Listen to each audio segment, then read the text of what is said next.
क्या आपका बच्चा भी रात में बिस्तर गीला कर देता है? याद रखिए, नॉकटर्नल एन्यूरेसिस या बेड वेटिंग कोई शरारत नहीं बल्कि एक मेडिकल कंडीशन है। मैं हूं आपका डॉक्टर साहब, एक एमबीबीएस फाइनल स्टूडेंट, और आज हम बात करेंगे उन वजहों की जिसकी वजह से नॉकटर्नल एन्यूरोसिस या बेड वेटिंग होता है। लोग कहते हैं बच्चा लेजी है, पर साइंस कुछ और ही कहती है। बेड वेटिंग अक्सर हार्मोन या ब्लैडर की कैपेसिटी की वजह से होती है। इस वीडियो में हम नॉकटर्नल एन्यूरोसिस के पीछे को क्लिनिकली और रियलिटी को डेफिनेशन क्या कहती है कि इनवॉलेंट्री यूरिनेशन या बेड वेटिंग 5 साल के ज़्यादा उम्र के बाद हो तभी हम उसको नॉक्टर्नल एनोरोसिस के कंडीशन में हम उसको रखेंगे।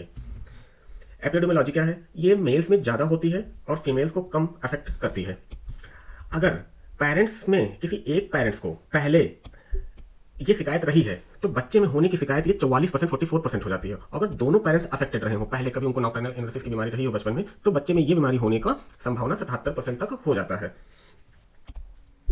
प्राइमरी एन्यूरोसिस और सेकेंडरी एन्यूरोसिस, दो तरीके के एन्यूरोसिस होते हैं। प्राइमरी एन्यूरोसिस में कि बच्चे ने कभी वो आदत ही डेवलप नहीं की कि उसको रात में सुसु रोक के सो सके या सुसु ना हो। सेकेंडरी एन्यूरोसिस हम उसे बोलते हैं कि बच्चे में वो आदत डेवलप हो गई थी, उसको सुसु या बेड वेटिंग रात में नहीं होता था, लेकिन अब अचानक से उसको रिलैक्स कर गया, वापस आ गया, उसको बेड वेटिंग होने लगी है। तो प्राइमरी और सेकेंडरी में बस यही अंतर है कि प्राइमरी में उसने कभी डेवलप नहीं किया और सेकेंडरी में उसने डेवलप कर लिया है।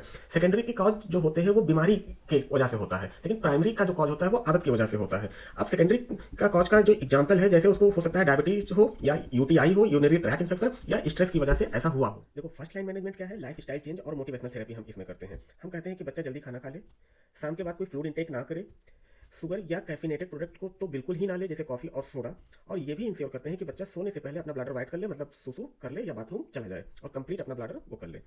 मोटिवेशनल थेरेपी में हम क्या करते हैं कि बच्चे को हम स्टार चार्ट बनवाते हैं। इसमें क्या करते हैं कि हम एक बच्चे को हम एक कैलेंडर देते हैं और हर कैलेंडर में जिस रात बच्चा सुसु नहीं करता है, बेड वेटिंग नहीं करता, हम एक स्टार देते हैं, और 6 से 7 स्टार अगर लगातार उस बच्चे को मिल जाते हैं तो हम उसको एक रिवार्ड की तरह लगता है या फील होता है, जिसको हम लोग पॉजिटिव री इन्फोर्समेंट भी कहते हैं। एंड अलार्म टेक्निक, इसमें हम क्या करते हैं कि बच्चे के अंडरवियर में हम एक सेंसर फिट कर देते हैं, और उस सेंसर बहुत ही सेंसिटिव होता है, जरा सा ही यूरिन पास होता है और वो सेंसर बजने लगता है, जिससे बच्चा उड़ जाता है और जाकर सुसु कर लेता है या वेटिंग नहीं होती है।